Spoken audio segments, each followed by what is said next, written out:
Kung makakita kayo ng ganito guys sa temperature heater controller, nag-HHH lang siya, ang ibig sabihin yan may problema ang sensor niyan. Nung tiningnan ko guys, naka-open ang contact ng sensor, kung makikita natin, oh.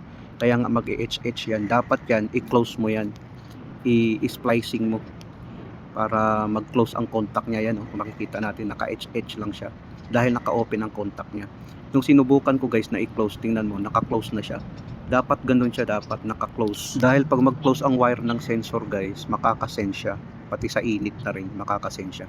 Tapos ngayon, dahil wala kaming panibagong ilagay, temporary lang muna guys, yun ang nilagay ko, pansamantala lang muna. Pansamantala lang muna para magamit sa production, yun yung solution na ginawa ko.